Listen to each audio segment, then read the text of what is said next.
Hi viewers, welcome to office farm. நம்மளுடைய ஃபார்மில் என்னென்ன செடிங்க நம்ம இம்ப்ரூவ் பண்ணிக்கிட்டே வரோம் ஒவ்வொரு நாள் அப்படின்றத நான் ஒவ்வொரு வீடியோலையும் உங்களுக்கு ஷேர் பண்ணிக்கிட்டு இருக்கேன்.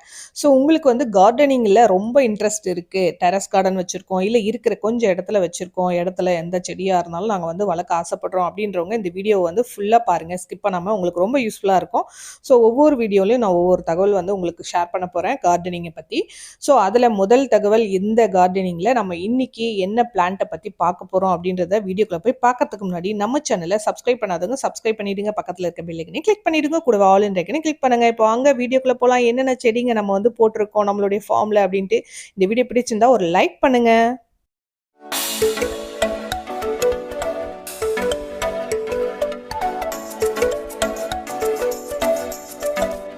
என்னடா எடுப்பே ஏதோ விதைகள் தூவிட்டு இருக்குனே அப்படின்னு சொல்லிட்டு பார்க்காதீங்க. இது மிளகாய் விதைங்க.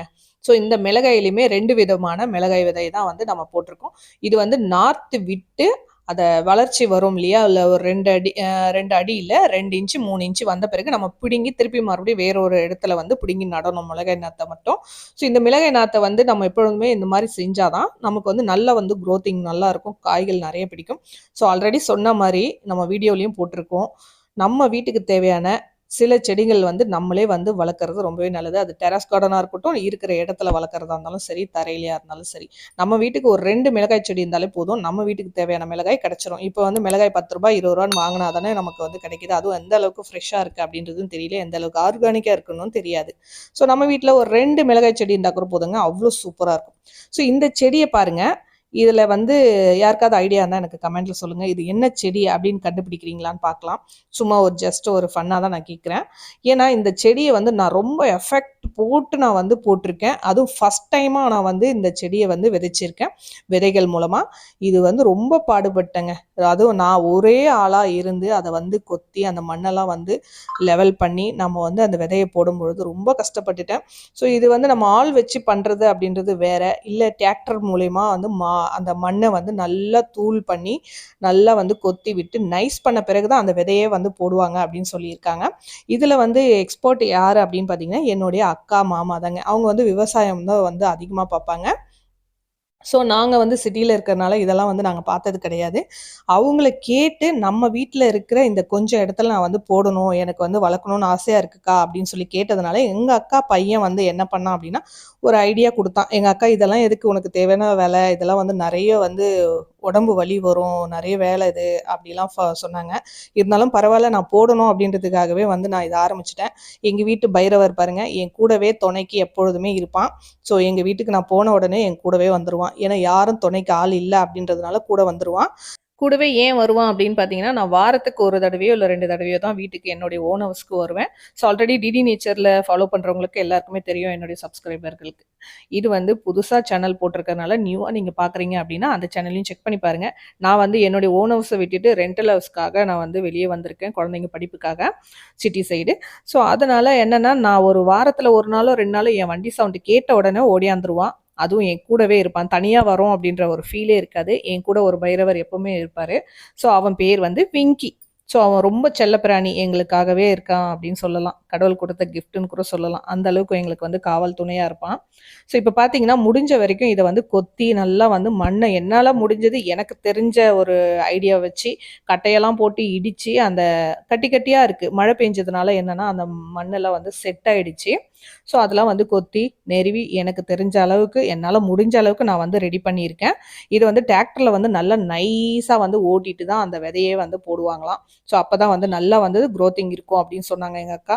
இருந்தாலும் எங்கள் அக்கா பையன், நீங்கள் ட்ரை பண்ணுங்க சித்தி அப்படின்னு சொல்லி எனக்கு ஒரு மோட்டிவேஷன் கொடுத்தான். அதுக்கப்புறம் நானும் போட ஆரம்பிச்சிட்டேன். மணல் நல்லா இந்த மாதிரி லூஸாக இருக்கணும், லைட்டாக ஈரப்பதம் இருந்தால் போதும், தண்ணியெல்லாம் ஊற்றக்கூடாது அப்படின்ட்டுலாம் டிப்ஸ் கொடுத்தாங்க. ஸோ இவ்வளோ இடத்துல போட்டால் போதும் அப்படின்றது என்னுடைய கால்குலேஷன். என்ன விதைன்னு பார்த்தீங்களா?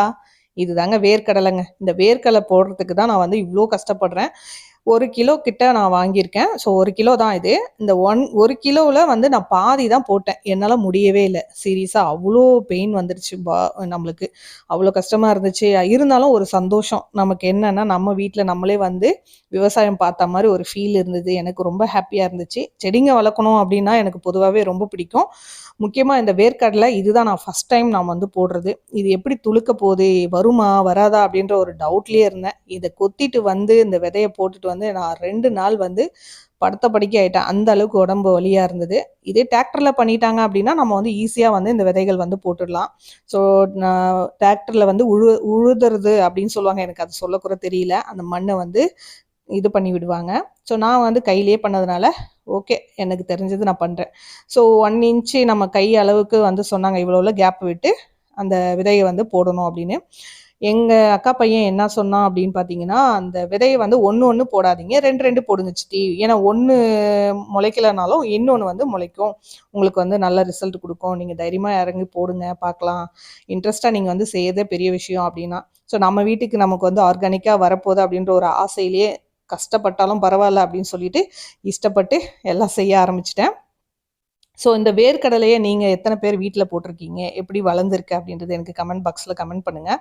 நான் ஃபஸ்ட் டைம் இதுதாங்க எனக்கு தெரிஞ்சு. நான் வந்து விவசாயமெல்லாம் பார்த்தது கிடையாது.